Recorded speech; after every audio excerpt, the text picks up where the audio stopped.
Como a gente tinha comentado, a gente ia iniciar aí esse trabalho de problemas e desafios do Covid-19, né, que seria um trabalho que a gente deve estar fazendo ao longo aí dessas próximas semanas, com especialistas, principalmente pertencendo ao IVEPESP, né?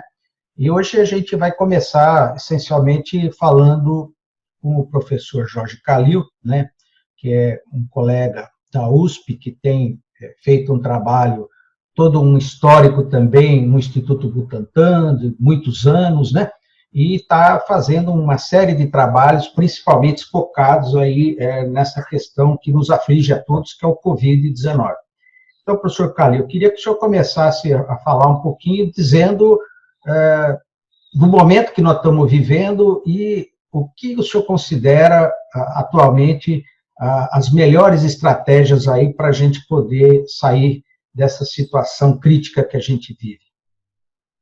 Bom, sem dúvida alguma, vivemos um momento de muita apreensão, existe muita tensão no ar.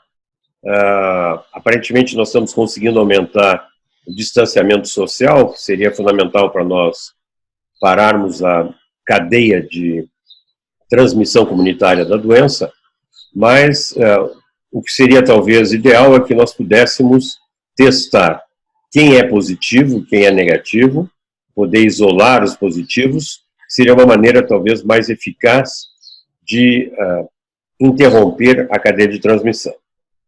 Então, desde o início eu tenho falado, infelizmente nós não nos preparamos e equipamos os laboratórios que poderiam fazer esse diagnóstico rápido, o sistema está no momento sobrecarregado, não consegue dar resposta, nós só conseguimos testar aquelas pessoas muito doentes, as pessoas que estão hospitalizadas ou que chegam com muitos sintomas nos pronto-atendimentos, e então a gente não sabe quem está infectado, quem não está infectado, e não conseguimos fazer esse isolamento.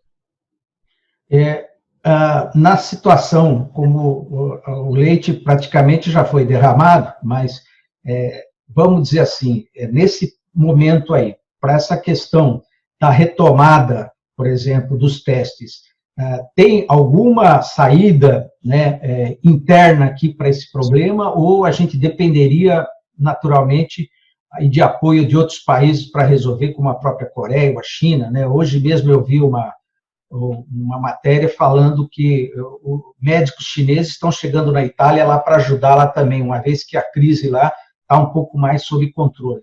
Você acha que é possível, aqui dentro do Brasil, até com toda essa cabeçada que está havendo aí de governadores, de nosso governo, achar um caminho para essa viabilização desses testes? Olha, para nós fazermos os testes aqui dentro, nós temos laboratórios, principalmente a rede de laboratórios privados, mesmo laboratórios oficiais, que têm equipamentos para isso. Mas agora é difícil a gente conseguir os kits. Existe alguns kits que foram utilizados na Coreia, quando eles testaram maciçamente, e nós temos que ver se existe alguma coisa disponível, entrar em contato com o governo da Coreia para que a gente compre. Tem, inclusive, alguns testes que são de identificação dos ácidos nucleicos do vírus, da identificação do vírus, tem outros que tem para ver se tem IgM, ou seja, se o início da resposta imunológica está presente e que aparece aí depois de alguns dias. Tanto um teste como outro poderiam ajudar. O melhor seria nós termos teste de identificação dos vírus. Difícil agora nós conseguirmos montar todos esses kits, que vai depender de muitos reagentes e além dos primers específicos. Mas eu acho que nós temos que tentar, vamos ver qual é a nossa capacidade aí de fazer e tentar. E eu acho que nós temos que fortalecer os grupos que se propõem a fazer isso, desde que eles tenham uma proposta que seja factível. Tem que examinar essas propostas e aí a gente financiar. Sobre a questão que também está se colocando da medicação, que existem alguns testes que foram feitos lá fora, e que já até alguns hospitais, como inclusive o Prevent Senior, que parece que está aplicando essa medicação, principalmente em doentes graves, e, inclusive, por conta dos efeitos colaterais, precisa autorização da família, inclusive, para estar aplicando. Como é que você vê essa situação? Veja, quando o Covid-19 surgiu e que não havia nenhum tipo de medicação, pesquisadores de todo mundo começaram a ver que tipo de droga que já era aprovada, ou seja, não tinha que passar por todos os passos regulatórios, simplesmente uma nova indicação, foram testadas em sistemas normalmente celulares in vitro para ver que droga poderia ter alguma ação. Isso surgiram aí, existem aí várias drogas anti-influenza, anti-HIV e também o antimalárico que deu algum resultado. Aí foram testados clinicamente e aparentemente deu resultado muito bom a utilização de cloroquina e de hidroxicloroquina. O que tem que a comunidade científica e a comunidade médico-científica gosta de ver trabalhos bem fundamentados, com resultados muito claros. Esse trabalho que foi apresentado é um trabalho com muito poucos pacientes, um determinado tipo de paciente, os controles era só foi ver se tinha vírus ou não tinha vírus, tem uma série de outros marcadores clínicos e laboratoriais que poderiam ser sido usados. Então, o que está ocorrendo agora no mundo é que, evidentemente, muita gente está testando isso, muita gente está até usando direto nos pacientes, mas o que tem é que existem alguns estudos sérios que eu imagino que estejam sendo feitos agora. Eu sei que o Hospital Albert Einstein começará amanhã, segunda-feira, os testes com isso, hidroxicloroquina, com um protocolo bem estabelecido. Então, é uma atitude quase emergencial, desesperada para tratar, porque a gente não tem nada para tratar esses pacientes graves, mas a gente tem que olhar com precaução para ver se a gente não vai causar mais mal do que bem, tendo em vista que a hidroxicloroquina e a cloroquina pode ter efeitos colaterais. A outra coisa que é completamente inadequada foi essa corrida que houve para as farmácias e que acabaram com os estoques das farmácias dessa medicação. Tem muita gente que precisa, principalmente pacientes reumáticos, que precisam dessa medicação no dia a dia e vão ter dificuldade de encontrar agora porque se exauriram os estoques.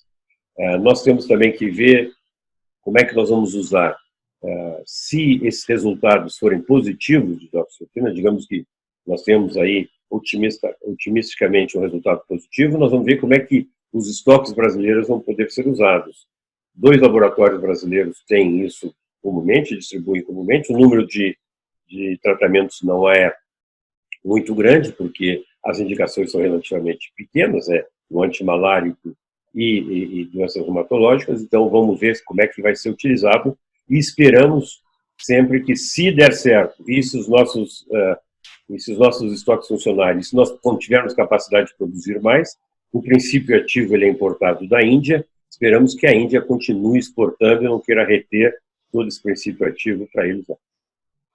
Uma dúvida que muita gente tem, vamos dizer que eu faço teste, não tenho sintoma nenhuma e sou positivo.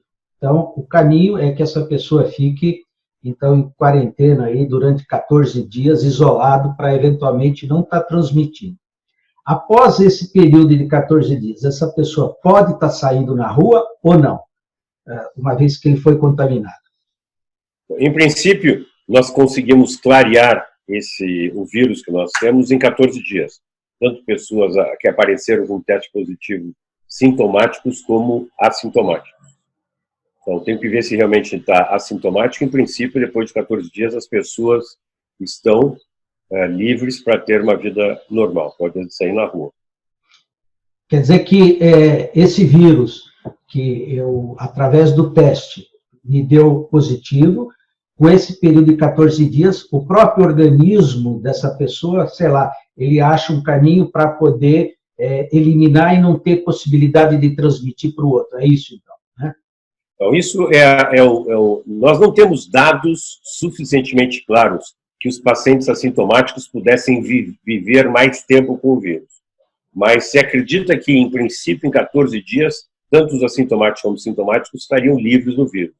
E eu acho que nós precisamos de mais estudos que claramente demonstrem que estaremos livres em 14 dias. Outra coisa que surgiu aí, eu acho que ontem mesmo no nosso grupo, surgiu um paper, inclusive do pessoal chinês, que uma pessoa que aconteceu, ficou doente, foi recuperada, né? ela pode, eventualmente, posteriormente, voltar a ter o vírus. Isso aí tem alguma coisa realmente concreta de que esse risco existe, mesmo que a pessoa foi contaminada, ela conseguiu ser, vamos dizer, corrigida aí desse problema. Ele pode voltar a ter esse vírus? Existem alguns poucos casos relatados em que a pessoa fez uma segunda infecção pelo vírus. Isso deveria ser estudado para entender o que aconteceu com o sistema imunológico dessa pessoa. Uma vez que ela conseguiu eliminar o vírus a primeira vez, como é que ele apareceu? Ou será que ela não conseguiu eliminar o vírus e por isso que apareceu de novo um novo pico viral? Isso tem que ser esclarecido. Mas isso é exceção da exceção. Pelo que se sabe até hoje, até agora, as observações, o indivíduo, depois que teve uma infecção, ele está protegido. Agora, a questão que você tem trabalhado bastante, que continua, é a questão das vacinas. A sua visão, no caso aí do trabalho que está sendo feito pelo seu grupo, ele realmente tem assim uma perspectiva de algum resultado concreto? Você imagina para quando? Veja, existem várias vacinas sendo testadas em todo o mundo. Na verdade, se lançou uma corrida muito grande da ciência mundial para tentar resolver o problema, porque a vacina seria efetivamente a solução ao problema. Eu não acredito que para o surto atual, para a epidemia que temos hoje, nós não vamos conseguir resolver vacinando as pessoas, a não ser que essa epidemia fique muito e muito tempo nos rondando. O que nós estamos fazendo, nós e muita gente pelo mundo, é tentar ter uma vacina caso esse vírus desapareça agora e venha aparecer daqui a 1 ano, 2 anos ou 3 anos. Então, não é factível fazer uma vacina com todas as regulamentações que a gente tem que acompanhar, e mesmo quem está em fase clínica agora, que está começando fase clínica, em menos de 1 ano, 1 ano e meio, é muito difícil, não tem como colocar essa vacina, a não ser que seja alguma coisa muito excepcional, que coloque que a gente feche os olhos para algumas coisas regulatórias e de segurança e que coloque essa vacina. Quer dizer, uma vacina para ser desenvolvida, ela tem uma série de estudos em laboratório, depois em animais, segurança, para começar a testar em humanos. Primeiro nós temos que ver se ela não é tóxica, depois a gente vai ver se ela funciona, com que dose, se ela desencadeia anticorpos protetores. Numa questão de emergência, talvez até as entidades regulatórias, elas poderiam liberar, mesmo sem a gente fazer um estudo duplo cego, com um grande número de indivíduos em zona epidêmica, para ver se há proteção no campo, a gente poderia utilizar já com uma fase 2 bem feita, mas aí a gente não sabe efetivamente a eficácia, vai ter que ver no terreno. Eu acho muito difícil, então, como eu disse, entre menos de 1 ano e meio, nós termos aí uma vacina no mercado. No caso do teu grupo, tem falta de dinheiro para fazer o trabalho que você está desenvolvendo? Bom, a falta de dinheiro para a ciência no Brasil é redundância. Mas nós vamos trabalhar com o que nós temos e vamos tentar mostrar e convencer os órgãos de financiamento para a ciência do valor daquilo que nós estamos fazendo.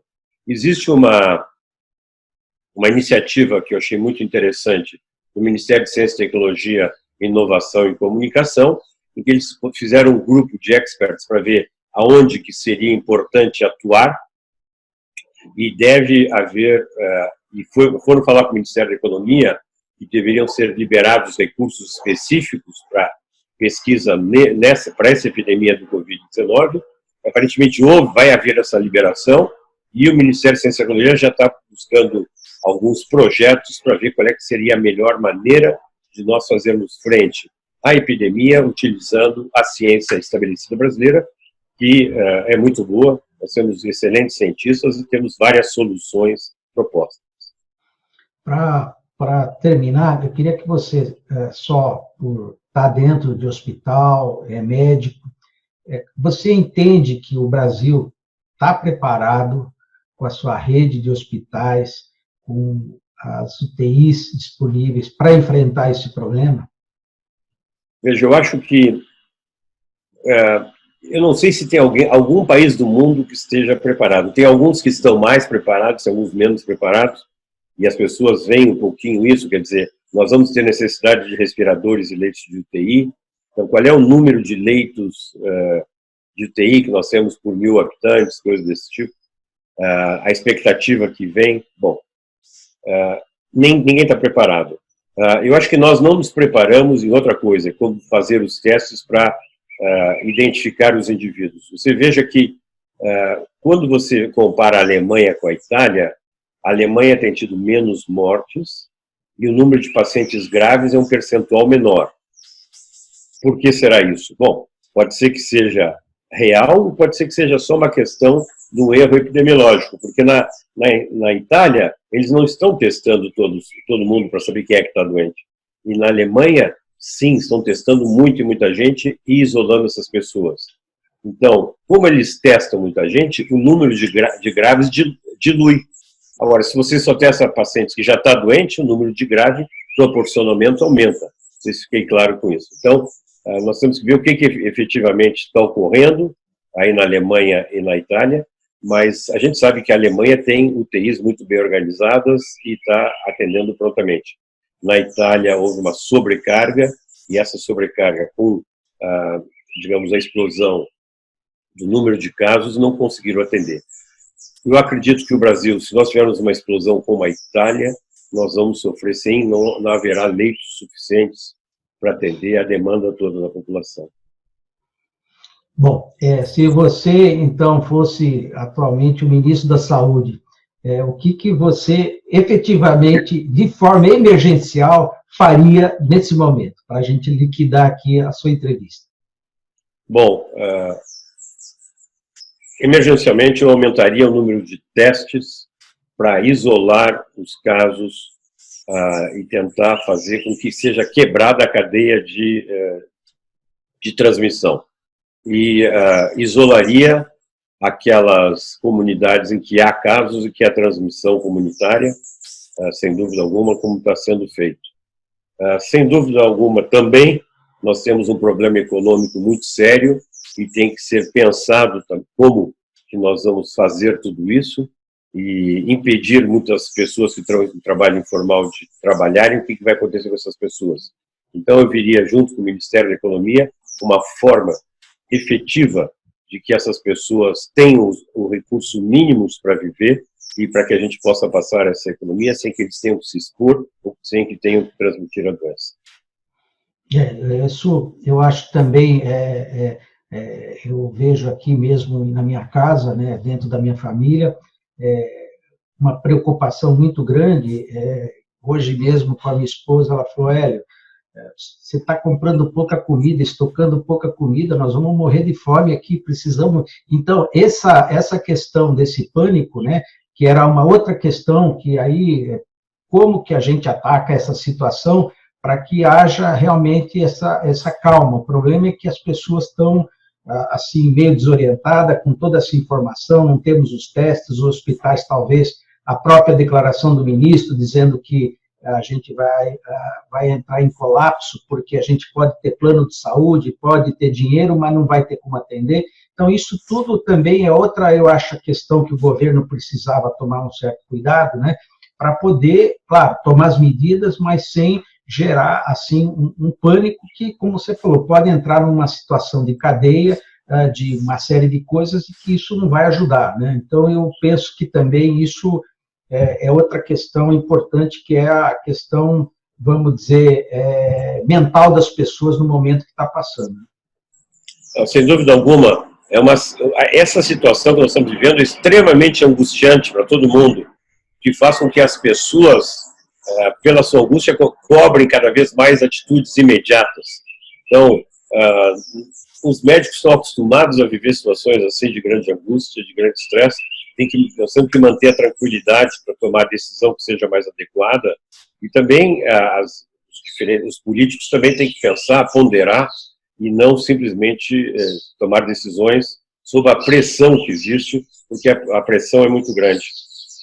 Se nós começarmos a comprar tudo que tem no supermercado, vai faltar comida mesmo, que vai estragar o que a gente comprou, e os outros não vão ter acesso depois.